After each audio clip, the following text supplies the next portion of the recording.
Hello everyone. Hope you're all doing well. Welcome to today's webinar on changing trends in social engineering attacks, led by our trainer and cybersecurity analyst Priyanka Abhyankar. In this webinar, we will delve deeper into the evolving landscape of social engineering attacks, tactics, and techniques used by cyber criminals to manipulate and deceive their targets. Without any further ado, I request Priyanka Abhyankar to kindly take over. Over to you, Priyanka. Thank you, Hema. Very good afternoon to everyone. Uh, we'll be talking about a very sensitive topic today, that is the social engineering attacks. Now, picture this, imagine this.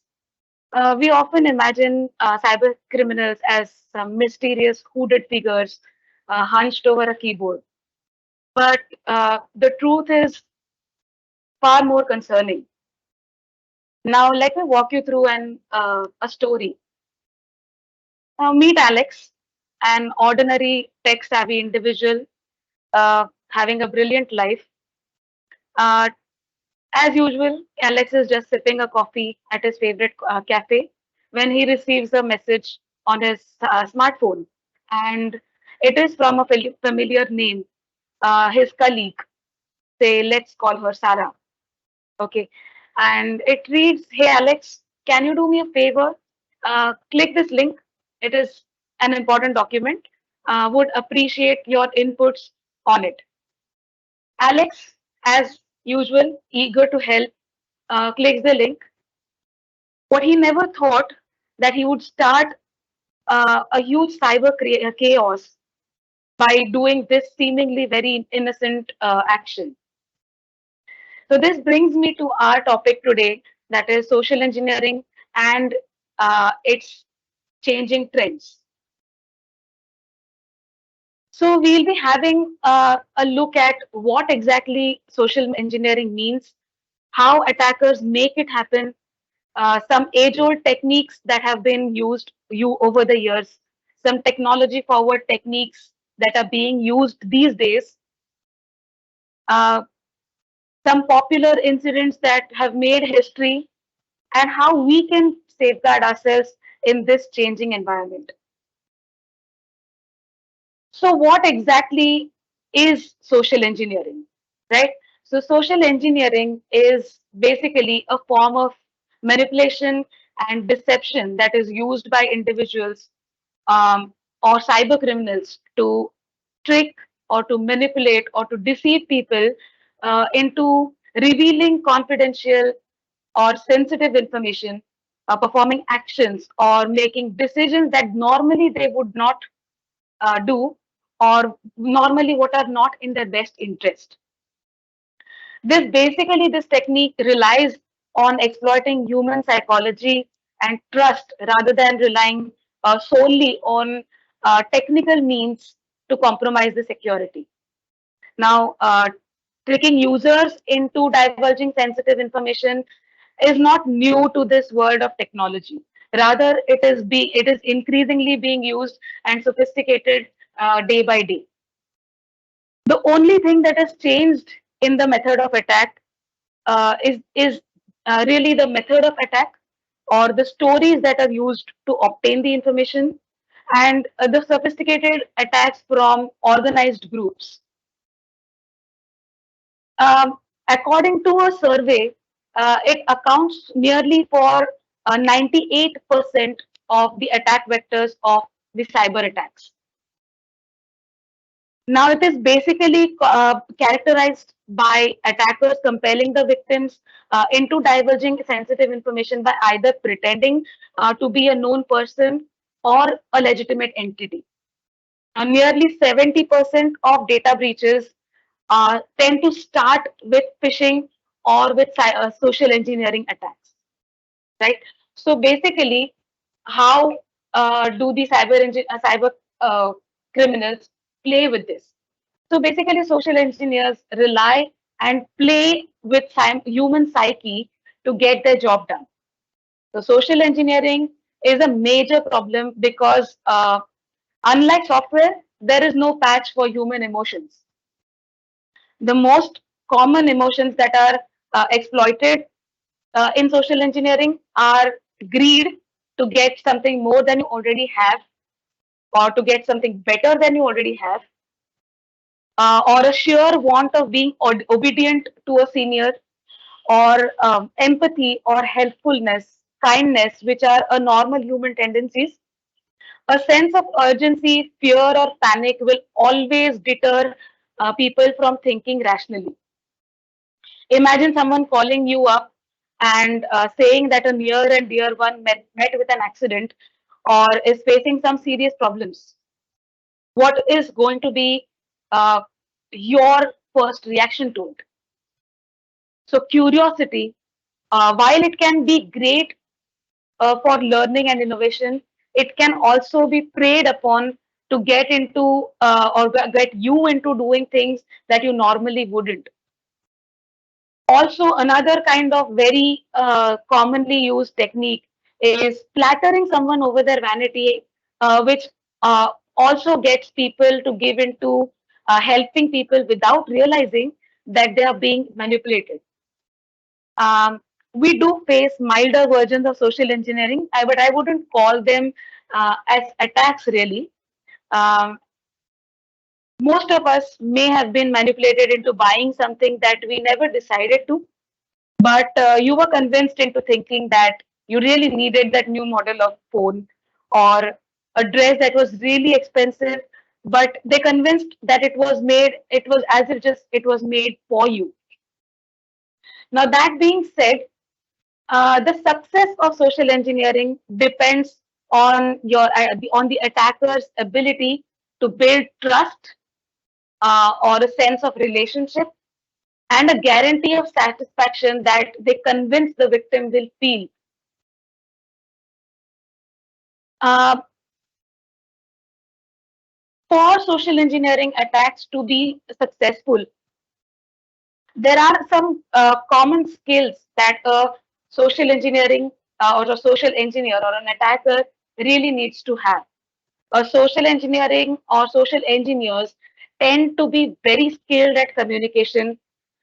They have the ability of creatively putting forth their trap without even making the victim realize that it is a trap, getting people to know and trust them with ease. They need to be very talkative in order to keep their target engrossed and giving them as little time as possible to think. Once people are able to think, social engineering does not work. Okay, they will always maintain a very friendly demeanor and talk with great confidence. And also, most importantly, they are really good at reading people and judging how they would react to a certain situation.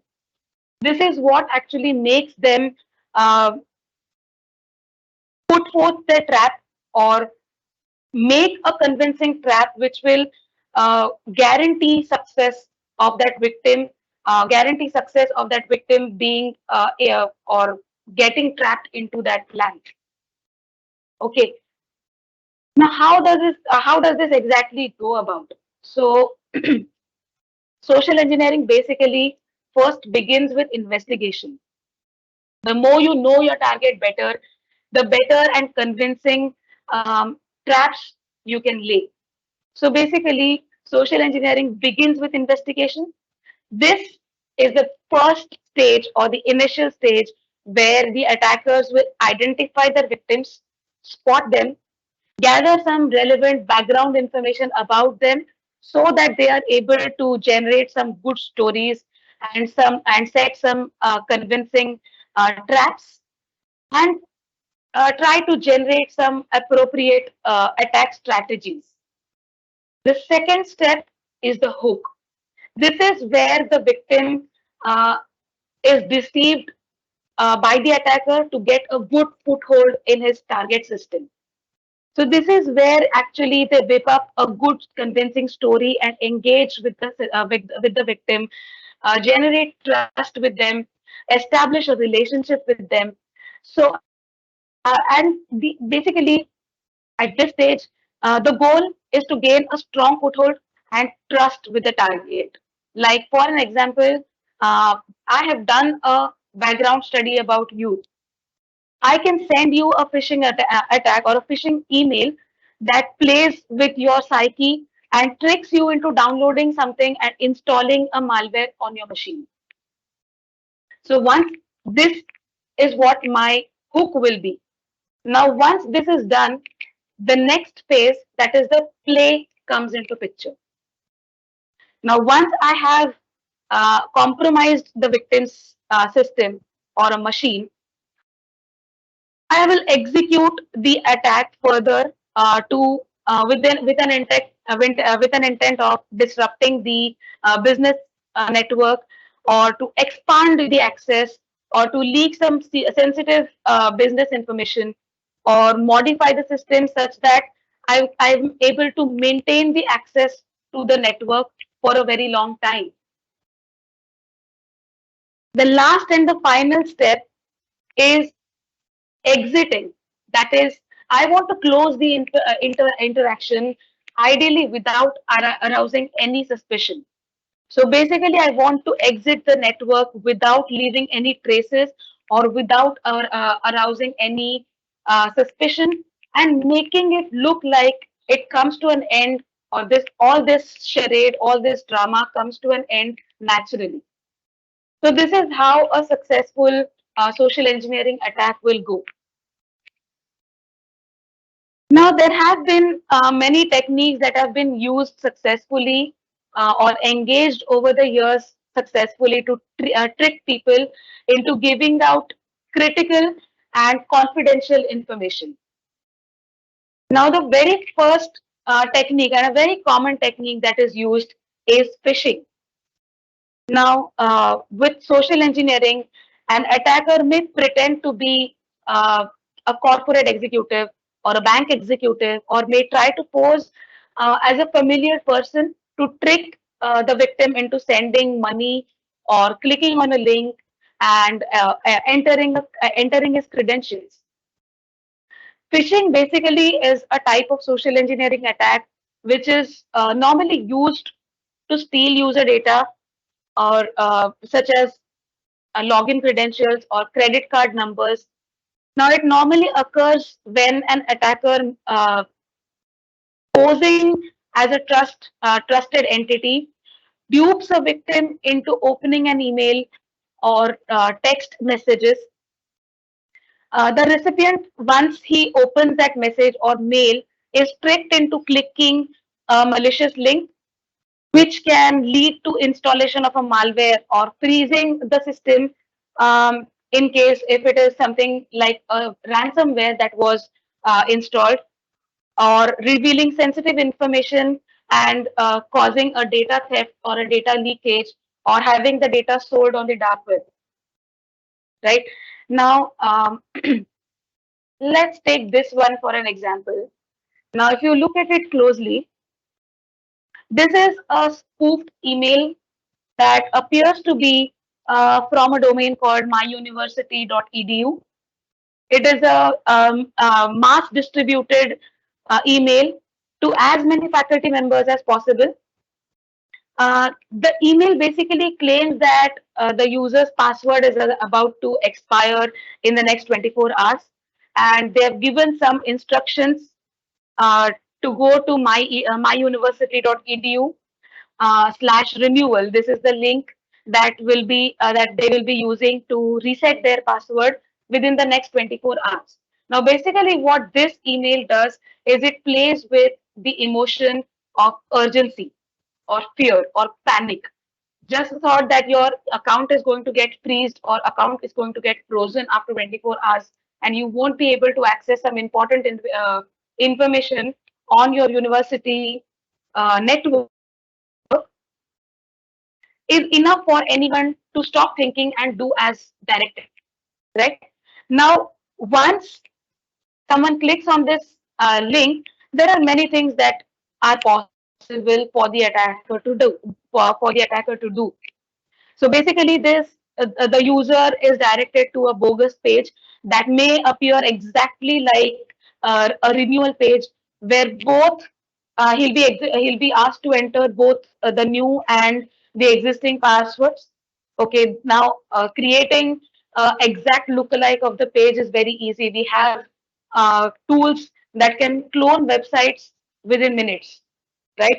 So basically, having this page up and having this page posted and making it look like the exact page of the legitimate site is a very easy task.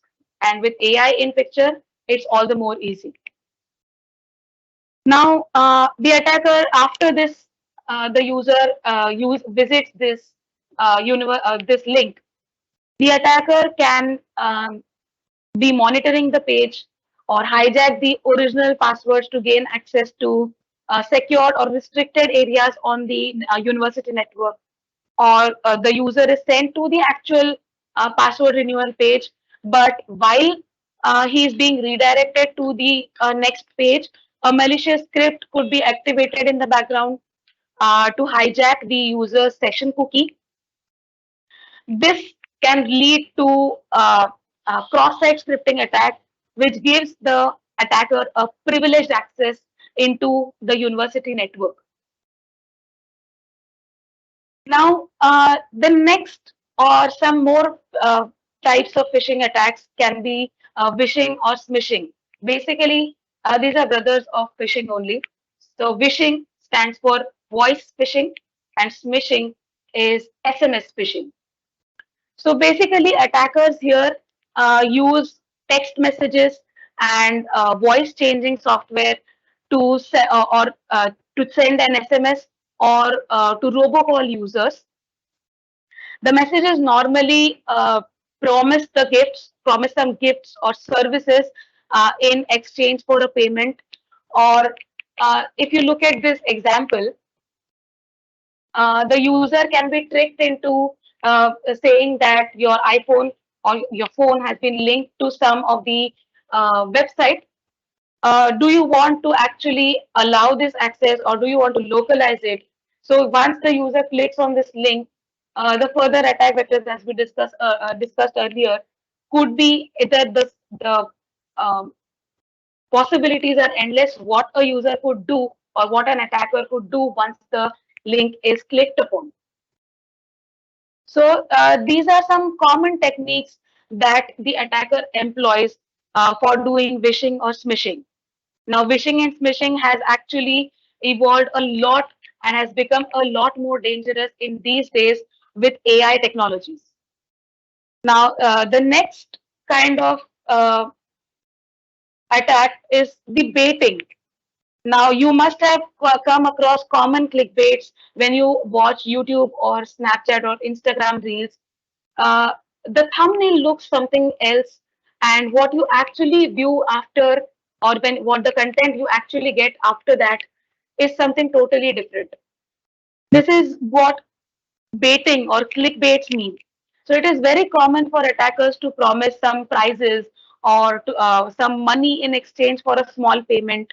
uh, the offer is usually too good to be true, and the payment is usually for shipping some goods or some other cost coverage, like what example you see here, like getting some Amazon gift card worth $1,000 in exchange for a meager money. Who wouldn't want that, right? So another thing that attackers could do is tailgating or piggybacking. Now, normally corporate offices usually have security scanners to block unauthorized access to the premises. What an attacker could do is use tailgating or piggybacking to trick the users or to trick the employees working in the corporate building or the premises to use their to get access by using their access cards, to give the attacker the physical access to the premises by asking a person to uh, uh, let them in using their valid access cards. So this is also another very common technique that is being used in or has been used in cyber or social engineering earlier. The next kind of attack is the quid pro quo. It is very easy to target unhappy or disgruntled employees uh, to be tricked into providing some sensitive information to an attacker in exchange for some good money or some good offers, like say offering a job with uh, uh, say 100% hike and uh, promising a better work environment, promising a better role in a newer company is very common, kind of a quid pro quo technique. Another technique and a very common technique is to threaten the loss of money or accounts or to threaten prosecution. Now, as we spoke earlier, fear is a very useful tool in social engineering. It is very effective a tool in tricking the users to tell them what they that they will suffer money loss or financial loss or go to jail if they do not comply with the attacker's request. So these are some techniques that have been used over the years, but with technology changes, the attacks have also become more sophisticated. Now, let's have a look at some of the emerging social engineering trends. So, there is something called as consent phishing. Very convincing, very looks very convincing. Basically, what we are trying to do, this has basically started, or this basically started during the COVID-19 period when majority of the businesses had moved their workloads to clouds, and the attackers um, had come up with newer ways to hijack data that is stored on the clouds. So for an example, you could have a look at this. What you see here is seemingly a normal legitimate uh, request or an app that is asking for consent. This so-called consent phishing basically involves the use of malicious apps that seek permission from the users and provide legitimate access to cloud services and other applications. Now, these applications do not require the code to be executed on the user's machine. So they can very easily evade the endpoint security by just asking for permissions upfront. Now, another kind of attack is the business email compromise. This is a very common attack that happens a lot. It is considered to be one of the most damaging online financial crimes. Now, in this attack, cyber criminals basically impersonate a trusted business contact or a senior in authority. They convince the target to pay some invoices or transfer some funds or give access to some data or intellectual property. Normally, people will lower their guard when they see such names and fall prey to some attacks. Imagine the CEO of your company emailing you and telling you to complete a payment on his behalf or asking for some information regarding some data that is present on the private network.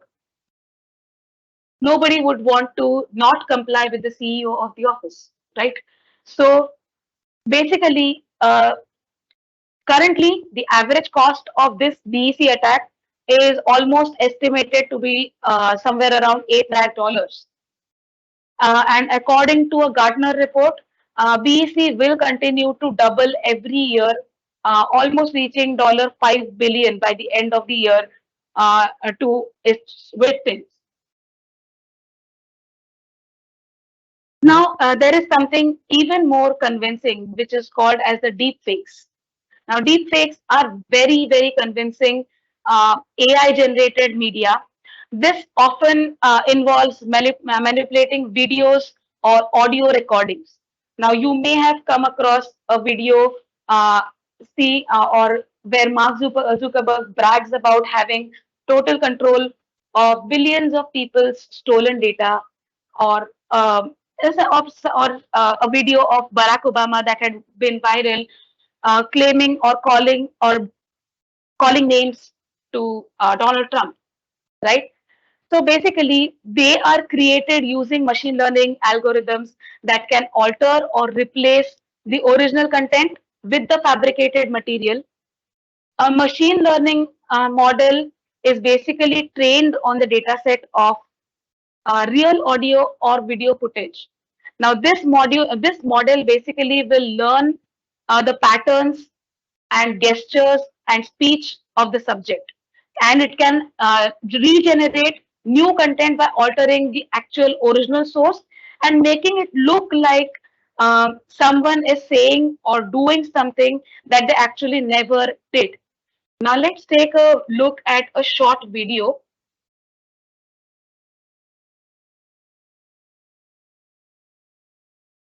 Now, this is a video where you look what looks like is to be Morgan Freeman. But what he did, what here you see, is not actually Morgan Freeman who was talking, or even Kim Kardashian who's talking. This is someone else who created the videos and made it look as if these famous people or famous personalities used it. Now, if you look it in the slow motion videos, you will see that the face filter shifts a little bit, exposing the actual user or actual creator of the video, right? So this is what basically a deep fake does. So while social media enthusiasts use deep fake videos as a form of entertainment, cyber criminals really see this as a good opportunity to manipulate information or to destroy the credibility and impersonate some trusted sources. Now, experts recently ranked deepfake technology as the most worrying use of artificial intelligence that can have very serious implications in cybercrime and cyber terrorism. Another thing that technology brings us is something called as phishing as a service. Right, you heard it right. We are literally selling phishing as a service, right? This has emerged as a way for uh, experienced cyber criminals to make money and for new cyber criminals to perform some very sophisticated attacks with great ease. Now, the sellers of these ready-made phishing kits have grown really by 120% in 2019. With this basically shows the skyrocketing demand for such technology. Now, while there is a huge range of technologies or huge range of solutions that are available in the market, some top-end solutions cost around 880, somewhere $880 or $900, while some are available for as little as $15 to $20. So this basically makes or more attackers now can have easy access to tools for a widespread and effective phishing campaigns. Another kind of very common technique that is used is by targeting the lower level employees or the newly hired employees. Recently, social engineering trends have shifted to lower level employees.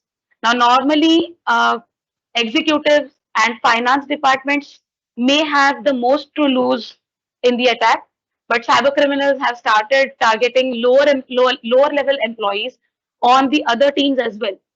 Now, these targets basically may be more vulnerable to social engineering attempts owing to their lack of knowledge or sheer anxiety of being new to the field or new to the environment, giving the threat actors or bad guys access to move throughout the network. Next is the SIM swapping attack. Now, to get your phone number on the attacker's SIM card, the attacker must contact your mobile carrier and convince them to transfer your phone number to one of their SIM cards. But the mobile carriers are not going to do it or transfer the cell phone number just because someone told them to do so. They require more information to do so. Now, where do they get this more information? That is where the social media comes into play. Attackers normally will use social media to collect personal information. They could use this information to answer some security questions that to gain access into the target's account. For example, your birth date or your mother's maiden name or your high school that you went to or are some of the very common security questions that a third party could easily get answers to by just browsing through your social media. Another way scammers can get access to your personal information is through phishing. Sometimes scammers even purchase victims' personal information from the sellers of the leaked or stolen data that is present very commonly on the dark web. AI powered attacks basically are supposed to be the most worrisome and advanced kind of attacks. AI can basically identify your potential targets.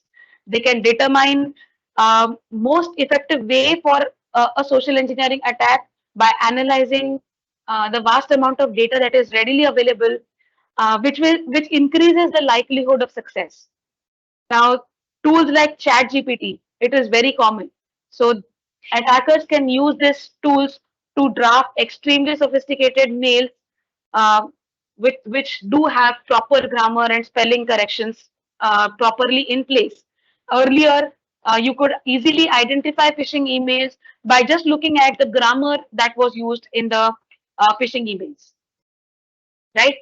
But now with ChatGPT, even that is not a problem. Getting a properly crafted email is no big deal with ChatGPT in place. So it almost appears like a human wrote it themselves. So an AI can, just now we talked about deep fakes also that appear to be so realistic. Now scammers can mimic a real person like a senior executive or a customer or a partner, etc. Engage their victims in conversations and social engineer them into revealing some sensitive information by carrying out um, some financial transaction or spreading some misinformation. Now, attackers can clone human speech and audio to carry out some advanced type of attacks or voice phishing attacks. Now, there have been numerous cases here in India as well, where scammers used AI voice cloning technology to impersonate one of their family members or and con the victims into transferring some money under the pretext of a family emergency. Now they have also developed techniques which where you will receive a video call from your known individual, but from an unknown number, citing some financial emergency. The known video caller from an unknown number would ask you to lend some money that you may transfer, thinking that you will get it back once the person comes out of the financial crisis, right? So these are some of the very advanced attacks that have been happening or the emerging trends that we see nowadays in social engineering.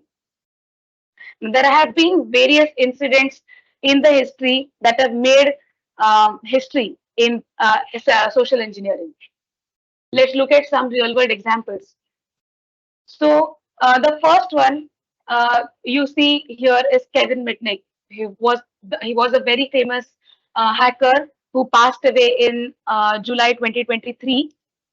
He used his talents for social engineering back in 1994. He posed as an employee and convinced the technical support staff of Motorola, Novell, Nokia, and Sun Microsystems that he urgently needed access to certain information for troubleshooting. Through a combination of charm or technical jargon and urgency, he persuaded the staff or support staff to provide with some information that he needed.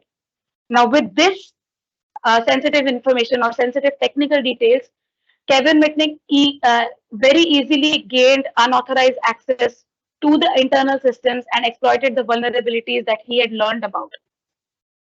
Now, he was caught immediately after that, but after his release from prison in 2000, uh, he said that he considered his actions simple crimes of trespass. Okay, he later on explained that his motivation was only to learn how phone networks work. Now, he was a reformed uh, ethical hacker.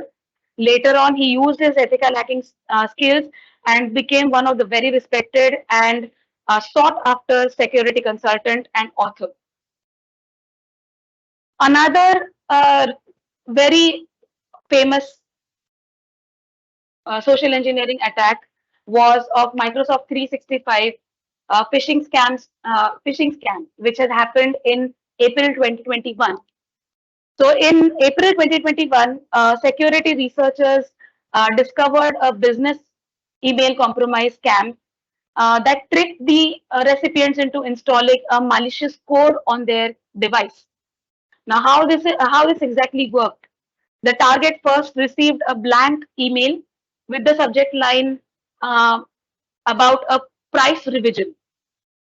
The email basically consisted of an attachment which looked like a spreadsheet, but this spreadsheet was actually a .html page in disguise.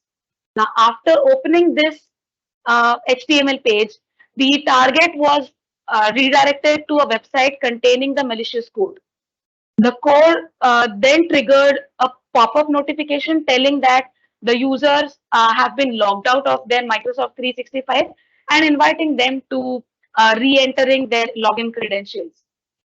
Now, what happened next is what you can guess very easily. The fraudulent web form that sends the user's credentials off to the cyber criminals running the scam. Now, this type of phishing basically relies on human error combined with weak defenses. This kind of uh, attacks have thrived throughout the pandemic. Phishing rates really doubled in 2020 according to a popular survey. People fall prey to such attack every single day. Attackers are very crafty in devising their attacks and having their victims fall for it. Let's try to see what different techniques we can use now, because it's always better to be safe than be sorry. So, uh, first thing is check the source. Take a moment to think about where the communication is coming from. Do not trust it blindly. An unknown device that is lying on your desk and you don't know what it is, a phone call out of nowhere that says you have inherited like 100 crores, or an email from the CEO of your company asking for a load of information on individual employees. All this sounds very suspicious and should be carefully analyzed. Check for what they know. Do they know what they should? Does the source have information you would have expected them to know, such as your full name, etc. Like for example, if a bank is calling you, they should have all the data in front of them, and they will ask you security questions before allowing you to make changes into your account. If they don't, then chances are that it is a fake email or a call or a message, uh, and you should be careful with it. Urgency, yeah, is the biggest threat. Cut the unnecessary urgency, break the loop. Social engineering often depends on a sense of urgency. Attackers hope their targets will not think too hard about what's going on. So if you see unnecessary urgency, just take a moment to think, and you can deter these attacks. To double check, ring the official number or go through the official website URL rather than giving out the data on the phone or by clicking a link. Use a different mode of communication to check uh, whether the source that you're getting the call from is actually credible or not. For instance, you get an email from a friend asking you to transfer money. Text them back on their mobile number or call them to verify whether it is really them who is asking it. Chances are they won't be. Don't go too fast. Slow down. Be particularly very careful when you sense uh, or you feel a sense of urgency. coming into a conversation. This is a standard way for malicious actors to stop their targets from thinking the issue through. If you're feeling pressured, slow down the whole thing. Say that you need time to get information. You need to ask your manager. You don't have the right details. Say whatever. Uh, Anything that could slow things down and give you time to think. Now, does it sound too good to be true? If it does, chances are it is not, right? Some social engineering attacks work by trying to trick you into being into not being an analytical and taking the time to assess whether the situation is realistic and can help detect many attacks. For example, if your friend was really stuck in a difficult situation with no way out, would they send you an email or would they call you or text you? Another common thing that a lot of people may have come across, a mail from Nigerian prince that saying he has left $1 million in his will for you.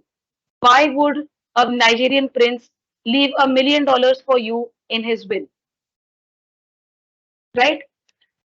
Ask for an ID. One of the easiest social engineering attacks is bypassing the security to get into a building by carrying a large box or a huge number of files. After all, there is going to be some helpful person who will hold the door open. Do not fall prey for this. Always ask for ID. The same thing applies to other approaches also. Checking the name and the number of whoever is calling or asking for uh, or asking some basic information like who you report to is some basic kind of response to the request for information. Simply check for once you get who if they give out some name to you who they report to.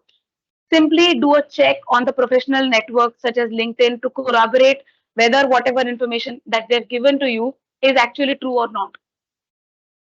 If you don't know the individual that is requesting for the information and you still don't feel comfortable giving that information, tell them that you need time to double check with someone else and you will come back to them. Okay. Another thing that you can do is using a good spam filter. If your email program isn't filtering out enough spam or marking emails as suspicious, you might want to change or alter the settings. Good spam filters use various kinds of information to determine which emails are likely to be a scam. They might detect some suspicious files or links. They may have a blacklist of suspicious IP addresses or sender IDs, or they may also analyze the contents of the messages to determine which of them are likely to be a fake. Another important thing that you can use is a multi-factor authentication. Do not ever rely on just one factor. Just having your basic password will provide you basic amount of security, but we have come to know with so many incidents happening every day that it is not sufficient. Now, the passwords can easily be accessed through social engineering. Multi-factor verification or authentication that is required could be anything from your biometric access or some security question or an OTP code that you may receive.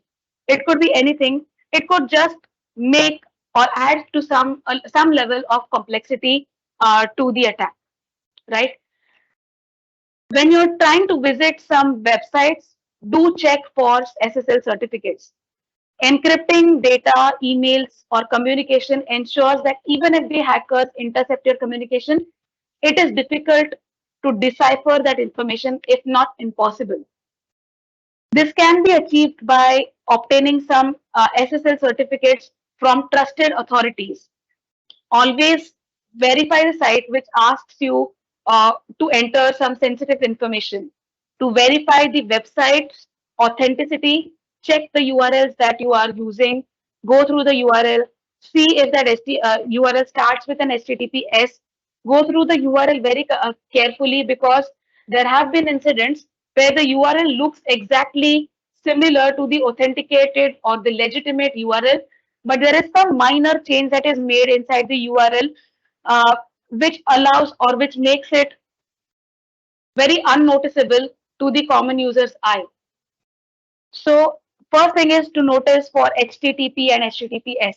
If it is using HTTP, it is not offering you a secure connection. Next is, be attentive to what you share on social media. Pay attention to what your digital footprint look like.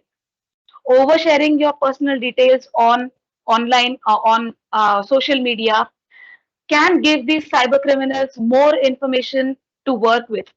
Like, for example, if you have kept your resume online, you should consider censoring your date of birth or phone number or residential address. All that information is very useful to the attackers who are planning a social engineering threat. If you're using social media, try to make sure that your account is made private, so that nobody as a third party is able to directly get access to your private information. You have those settings on Facebook where you can make your account private.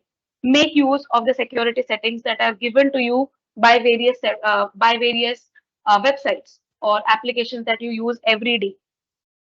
So uh, I will recommend that you maintain your social media settings to friends only, and think twice before you share anything on social media.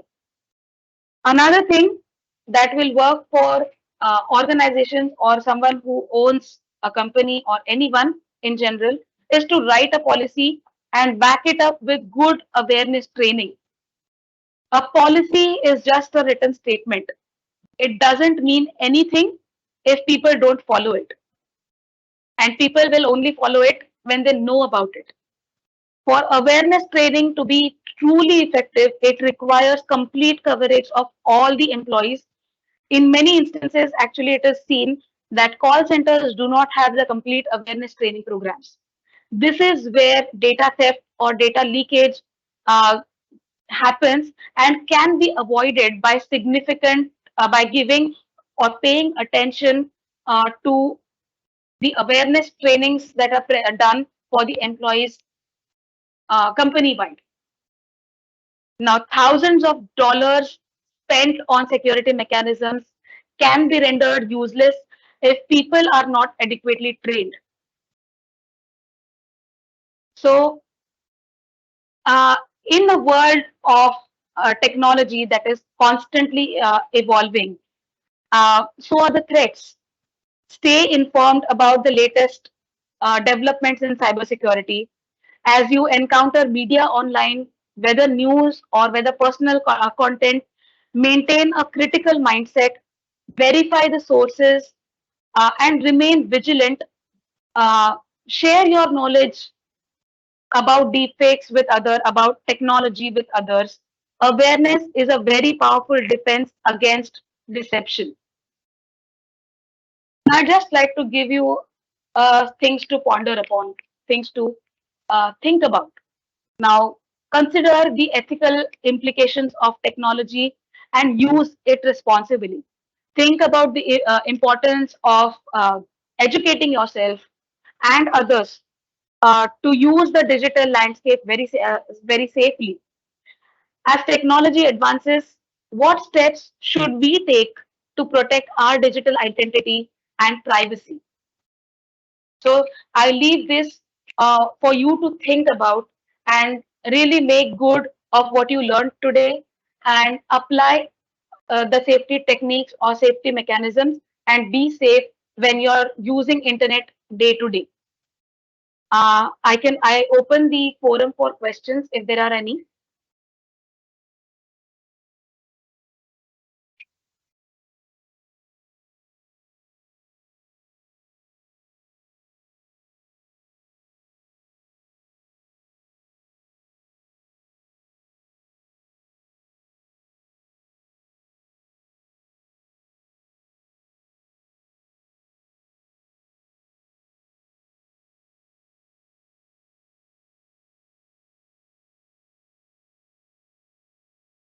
You can post your questions in the Q&A section, and we can look at that.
I guess we don't have any questions, Pratik. Shall we wind up?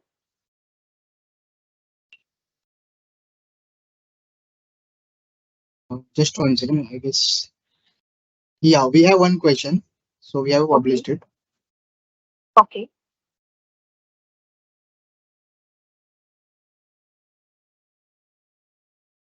Identify deepfakes. Sorry. The question is how to identify deepfakes. Identifying deepfakes can be difficult, but not impossible. Uh, there are the kind of movements, the facial movements that you may see uh, during a deepfakes video could be an indication of how whether it is a deepfake or whether it is an actual video. Like what I showed you in the video, a sample video that I showed you. Uh, Nowadays with AI, actually, it has become very difficult to detect deepfakes, but we can make. So if you are facing a live video call where you think that it is a deep fake that is being used, what you can simply do is you can ask the user to turn his head around or to put his hand in front of the camera or in front of his face. Once the hand is in picture or once he moves his face completely sideways, the filter that is being used is let down, which will give you an idea whether it is a deep fake or not. Also, there are many online tools also available to detect whether it is a deep fake or um, an actual video. I hope that answers your question.